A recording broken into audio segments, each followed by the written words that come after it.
On 15th November 2021, Vir, an Indian stand-up comedian, made a small speech, what has been called I Come From to India monologue at the John F. Kennedy Center, Washington DC, which immediately went viral. The monologue appears to be a political and social satire, wanted to draw our attention to the contradictory realities of the present Indian society. And at the end of which the artist remarked that he wanted to associate with that India which he deemed to be as progressive and liberal as opposed to the regressive and illiberal one. The video managed to draw enough outrage across India. Many accused him of insulting India on the international platform. Even a member of the ruling party filed an FIR against him, charged him under the act which punishes any speech which hurt religious sentiments. Even some of the hard critics of Vir demanded that the government should use UAPA, which is Unlawful Activities Prevention Act, to convict Vir. This act mostly used to suppress activities which intends to harm the integrity or the sovereignty of the country. Some days later, a new controversy erupted. Indian actress Kangana Ranaut posted a tweet where Kangana Ranaut openly argues that India got independence in 2014, not in 1947. As in the case of Vir, this tweet of Kangana also managed to draw enough attention and outrage across the nation. Twitter exploded with the tweets attacking her. Many called her statement as seditious and inflammatory. Various political leaders belonging to opposition parties filed police complaints against her, requesting action against her under the infamous sedition law. Who does not know sedition law? It is a British-made law which punishes anyone who attempts to excite disaffection to the government of India. The maximum punishment here can be the life imprisonment. Also, an important thing to notice in all these two cases that the government of India or any other law enforcement body has not decided yet what course of action they might take against these individuals. Here in this video, my goal is not to defend, compare or analyze the content of the statements made either by the Kangana Renaut or Vir. Personally speaking, I don't see anything objectionable in both the cases. But don't take me wrong. They might be factually incorrect or let's say presented a skewed or exaggerated picture of whatever they're talking about. But my point is, I don't think they should be charged and punished, particularly under UAPA Act or Sedition Law. What I intend to discuss here is much larger issue, which goes beyond anybody's political and ideological conviction. It is the principle of freedom of speech itself which is at the stake. And these two recent controversies, according to me at least, should make us rethink and re-evaluate the debate on freedom of speech and should force us to ask certain essential questions. Like what is the legal and constitutional provisions regarding the freedom of speech in India? Why is freedom of speech is important in a society?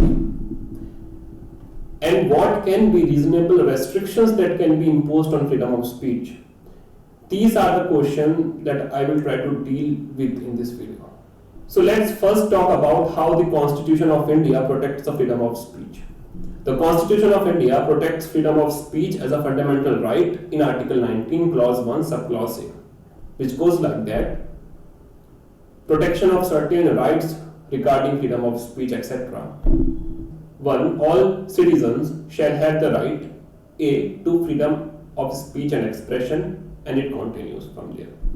But wait, this protection is not absolute, but it comes with a lot of restrictions or limitations. The same article laid down the limitations on the freedom of speech as well, stating that the government is free to make laws curbing freedom of speech in the interest of the following: the sovereignty and integrity of India, the security of Indian state, friendly relations with foreign states, public order, public decency and public morality, and lastly the contempt of court. If we look around us, we might notice plenty of restrictions imposed on the freedom of speech in our cultural and social lives. From the censoring and regulating of media featuring on television and cinema screens in the name of public decency and public morality to banning controversial books like Salman Rushdie's Satanic Verses or Shivaji, Hindu King in Islamic India, and many more. There is also a special provision of law against hate speeches, namely Section 153A of Indian Penal Code, who restrict any speech made through any medium who promote or attempt to promote disharmony or feeling of enmity between religious groups or other communities.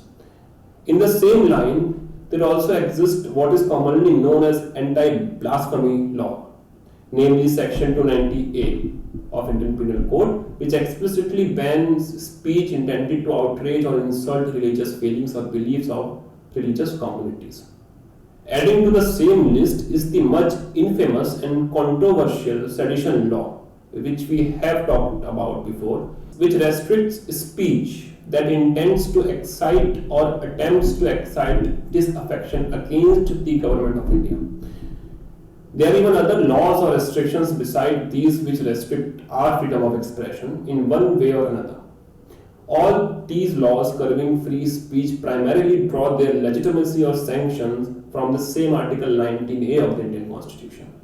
So what might be the problems with the laws that limit free speech? Any sensible citizen will support the reasonable restrictions that punish hate speech, speech that openly call for violence against someone or some community, or speech that openly calls for disintegration of nation or explicitly promote hostility towards the Indian state. These restrictions are reasonable, which ensure a proper and smooth functioning of any society or civilization. So I personally support those specific laws or provisions that are meant to curb speech that promote these kind of behaviors. But my issue is not with the intention of these laws, but the manner in which some of these laws are worded and they get often misused in the hands of governments across the party lines. A very appropriate example of that would be sedition law. If you look closely at the wording of law, it is as follows. Whoever, by words either spoken or written, or by signs or by visible representation, or otherwise, brings or attempts to bring into hatred or contempt or excites or attempts to excite disaffection towards the government established by law in India shall be punished. And it continues from there. Here, my friends, if you focus on the words specifically, disaffection towards the government, don't you think it's pretty much subjective? The word disaffection can mean anything. Even a polite disagreement with a government policy can be understood as exciting disaffection towards the Indian government. Not surprisingly, it was also one of the most misused laws in the hands of the governments. The most surprising case can be how more than 7,000 villagers were charged under this sedition law in 2012, just because they were protesting against the functioning of the Kundalkulam nuclear plant in Tamil Nadu, which they feared it might pose some threat to their life. According to the official NCRB data, between 2015 to 2019, 279 sedition cases were registered. Out of that, only in 5 cases the convictions were secured. Thus, the conviction rate in this regard, in this respect, is even less than 2%. The same goes with the UAPA, which is the Unlawful Activities Prevention Act, whose original purpose was to curb terror activities to protect national integrity. Also had a conviction rate about or less than 3%. Historically speaking, there is no doubt these laws were used by various governments to harass ordinary citizens in order to stifle any dissent, and also so they can infuse fear amongst others in order to make them demotivated for protesting against the government. A similar problem can be noticed in the anti-blasphemy law, whose text goes like that. Whoever with the deliberate and malicious intention of outraging the religious feelings of any class of citizens of India. Here too, there is nothing concrete but a mere stating intention of outraging the religious feelings. It does not help, as it's still much subjective. I can say anything which I might think is normal and neutral with no malice, but still can manage to outrage the religious sentiments of anybody. So after going through all of that, now let's tackle the very basic question. how freedom of speech is helpful for any society in general. On one side, there is a question of the basic fundamental rights of the citizens, as anyone should be allowed to express any views, opinions, or beliefs and emotions freely, howsoever they want to express it, because it is my individual autonomy to express myself. But in addition to that, there are also arguments, why freedom of speech as a principle is essential for the society as a whole. These are some more deeper and philosophical arguments in favor of free speech. There is a concept which is commonly known as marketplace of ideas. Now let's understand briefly what the marketplace of ideas means in the first place. It refers to a belief that in order for the truth to emerge, or in order for the best idea to get a wider acceptance in the public, in political, media and academic circles, without the government censoring any of it.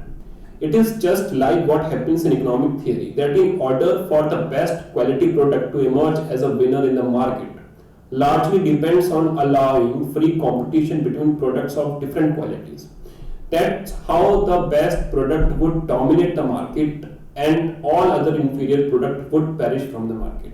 Thus, ultimately, the society would benefit from the free competition, because in the end, they will get to enjoy the highest quality product, which might have not been the case if the government had controlled the market. Thus, the proponents of the marketplace of ideas claim that the same logic of free market for consumer goods should be applied to the world of ideas. I myself find this concept much compelling, where ultimately the best political, social, economic or legal ideas would be chosen by the society in order to serve the society in the best interest.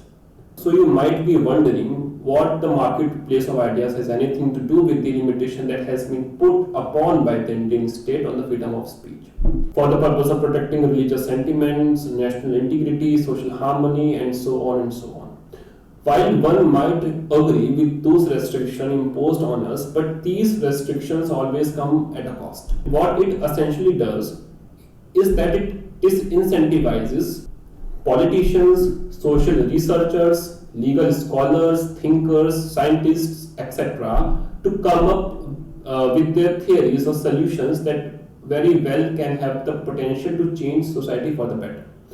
As most of us are familiar with the incident that happened with famous European astronomer and scientist Galileo Galilei, how he was condemned and punished by the Catholic Church of Europe because he had come up with the heliocentric model of solar system, where the sun was in the center of the solar system, and that idea was against the Catholic Church, so they finally censored it. And many historians believed that due to the censorship attitude of the church during the Middle Ages in Europe, stifled the scientific progress of Europe for many centuries.